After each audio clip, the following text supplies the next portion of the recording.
Hey guys, what's up? It's Erin here from the Petite Planner, and today's video is going to be a review video on the Arteza Real Brush Pens and then the Arteza watercolor paper.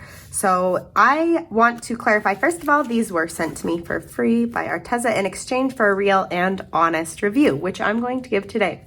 So when I got these, I, of course, got super excited and I just tore it right here instead of just opening it up. So this is the travel bundle with 96 real brush pens. I'm going to read a little bit about it and kind of explain some of the details of this. And then we're going to do a swatch on this watercolor paper. So this pack came, and as I said, it has 96 different colors, but it gives a whole bunch of info on the back here as well. So it comes with 96 colors, but the case itself has 108 slots, which makes it really useful for putting your other supplies in. So if you wanted to take these somewhere, but you also wanted to take some pencils or some fine line pens, you could carry those in here as well. So it has those 12 additional slots. And then it also comes with a water brush pen, which is really helpful for blending and creating that watercolor effect. So these are water-based ink, which means that you can use them on a variety of different medias and different notebooks. Alcohol markers, you're not going to be able to use like in your bullet journal because they're going to bleed right through. And we are going to test these out in my bullet journal, which we know doesn't have the best paper, but I'm going to test them out. They have the flexible brush tip, so I will show you once we open them up. They are non-toxic. It fits 8 to 12 millimeter markers inside. From what I've read online, it says you cannot fit Copics in these, but you can fit a lot of other markers inside. It also comes with the carrying, so I'm going to take this off. It comes with this carrying strap, so you can carry it around, as well as this carrying strap, like a shoulder strap, and it's removable with these clips, and the strap is adjustable. And it also has the padded shoulder piece for added comfort. It also has the zipper pocket here on the back. Now, I think that the zipper pocket, it's a bit tight. You're not going to be able to fit your bullet journal in here if that's what you are thinking, unless you want it to stick out the top, then you might be able to. So this is the Archer and Olive, and it's not going to fit. I mean, I suppose if you needed to carry, you could, but it's not going to fit in there. But you could carry other pens or sticky notes or a very small pocket-sized sketchbook or pad in this back pocket here. And then it has the clips here to help keep it secure. And on top of the clips, it also has Velcro right along the inside and on the side. So from here, you still can't open it up. It's still very secure. And then both sides are Velcroed together.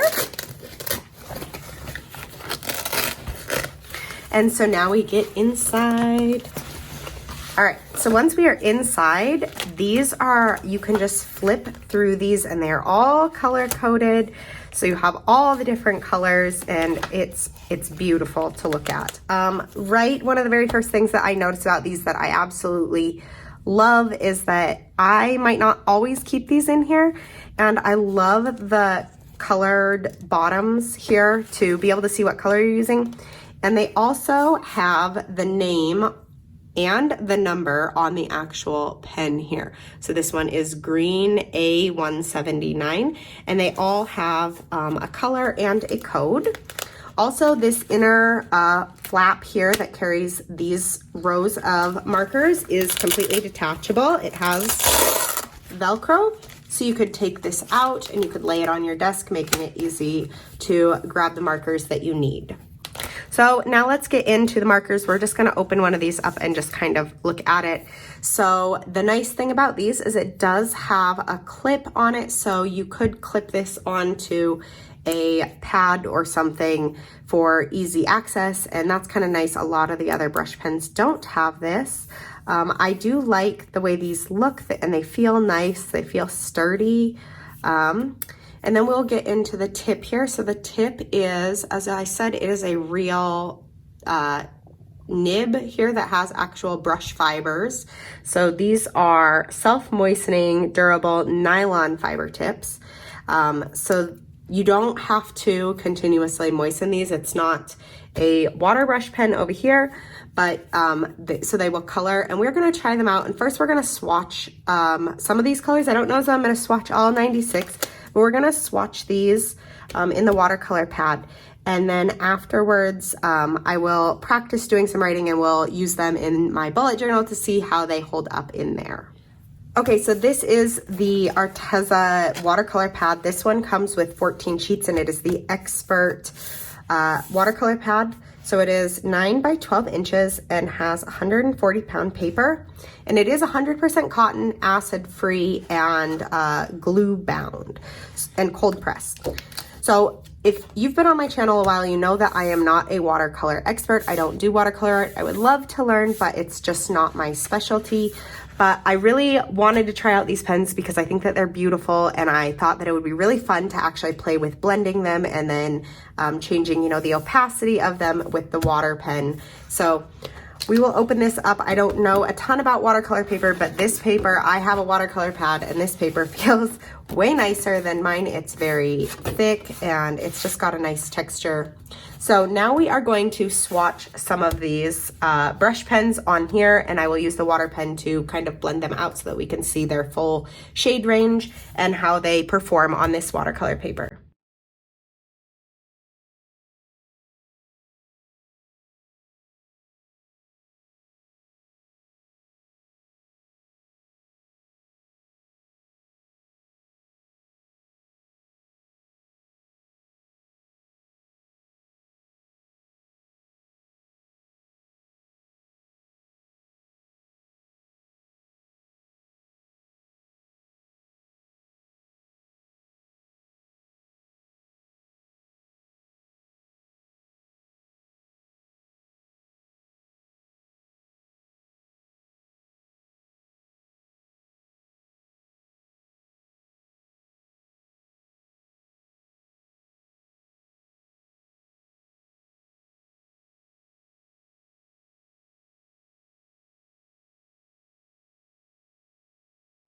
Okay, so I swatched a somewhat decent sized portion of these markers, nowhere near how many there are. Again, I'm not a watercolor expert. This isn't my field of expertise. I wanted these because I wanted to try them in my bullet journal. They have a beautiful color range, and just in this very small amount of colors that I used, I can see how much of a difference there are between the different colors. Like the blues, I did a lot of the blues to start with, and there are just so many different shades and colors that there are so many possibilities for blending these, which is what I want to do now. So I've got a couple of these that I just kind of had here, and I wanted to see how they would blend together on this paper. So I'm gonna first start with this tomato red is what this color is called. And one thing I will say when I was using these and swatching them is some of them seem, at least on this paper, quite a bit drier than others. And I don't know if that's just the nature of the pen itself, but some of them went on very easily, and some of them I felt like it was almost a scratching motion. So right off the bat, this looks like it's blending out pretty well without without a water pen at all. Those two colors blended together really nicely. We'll grab a couple others that are a little bit different and see if it's the same. So for this, I will do the bright blue and violet. So we're gonna start with this bright blue here and just make a swatch. And then blend this violet into it. I love these colors so far. I think they are beautiful. I do not know how they're going to hold up in the bullet journal, just because it's, obviously these are watercolors, so they're going to be wet. And the minute that I think that you start overlapping them, I think they're going to work fine in single layers, but I think the minute you start overlapping them and blending them, they are going to start showing through. So I'm going to set this aside. I'm going to pull out my Nuna, which is not known for having very thick paper or paper that doesn't bleed through. And I'm going to open up to a back page so that I don't worry too much about what ends up on the other side. So here I just already have a couple swatches from Tombows that I've done. So I'm just going to do it on this very back page right here. And we're going to write Arteza at the top, just to kind of see how it works with lettering, if you want to use these for lettering in your bullet journal. So this definitely has that very real brush pen effect. This has real bristles, so they might break apart on you. But you can definitely get the thick and thin lines. I think they seem a little bit more flexible. It requires maybe a little bit more patience and just being able to know how much pressure you're putting on the page. So now I have labeled it, and let's just see how that did from the start. So in the Nuna, it is already starting to bleed through, and your stopping points or any place where you pause, it's definitely going to start to come through a little bit more. So I already know that the chances that these are going to bleed through to the back if I blend them are very high. So here we're going to just kind of swatch this yellow color, and these are not going on super smooth in this. And now I'm going to pick up an orange and just overlap. So when I go slow, they lay down quite a bit nicer. And now I'm going to grab this water brush, and we're going to try to blend these colors. And I don't know if it'll even blend on this paper. So it's not looking really promising in here. So blending might not be an option. It bled all the way through and onto the back cover already with that. So now I'm just going to use this to do a line. So I might use these, I'm the kind of person that would use these maybe in headers.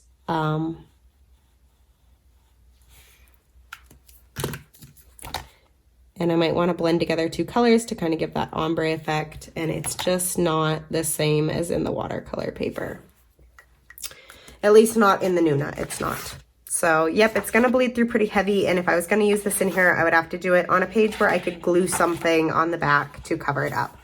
I do want to be more fair. I know a lot of people have switched to the Archer and Olives, or they have switched to the Pro Scribbles That Matter. And if you're interested, I actually will be having a big notebook comparison coming. I have a whole bunch of notebooks ordered from Amazon, and I will be doing a giant notebook comparison for 2020. So if you want to see that and you're looking for a bullet journal, subscribe to my channel, because I'm going to have a huge notebook comparison video coming very soon. So let's try these in here. So just like we did there, I'm going to write Arteza at the top. And I'm just going to try to kind of copy the same movement I did there so that we have time. Already in the Archer and Olive, this feels so much smoother. It feels like these pens just work beautiful. The color is showing up really nice. I'm still having a bit of an issue keeping these really nice for writing. I feel like my hand is just not... they're not as firm, so it just requires a lot more steadiness. So I just wrote Arteza, and there's no show through, as I kind of suspected in this, but now let's put it to the test. And I'm going to layer another pink directly over this to create that ombre effect lettering.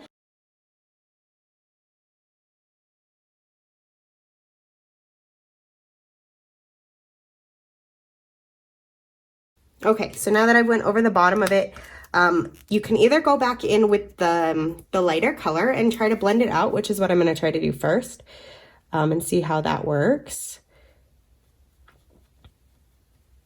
And that is not working as well. So now I'm going to go in with this water brush and see how this holds up to that, and if it will blend on this paper. Again, this is in the Archer and Olive, not the Nuna, so the Nuna was not successful, and I probably will not be doing any blending. So the blending with this water pen is not working real well. It's just kind of not doing much. So I'm gonna try with this lighter color again to just kind of go up and over.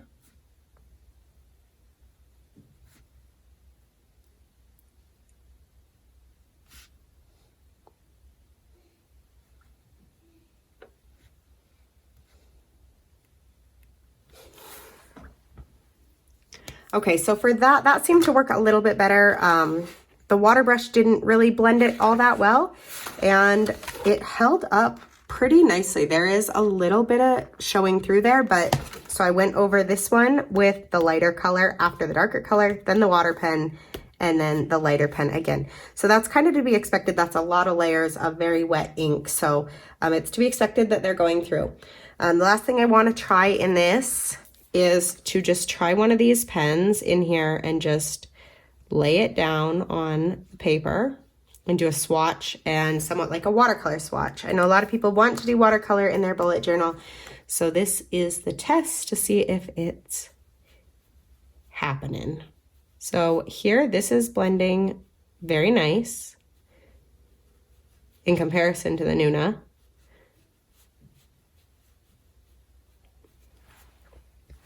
It's still not quite as soft here as watercolor paper, but it does work. With the heavy watercolor, that did kind of go through. Again, I'm not a watercolor expert though, so now let's try one more. So we'll lay that down and grab my water pen and drag it across.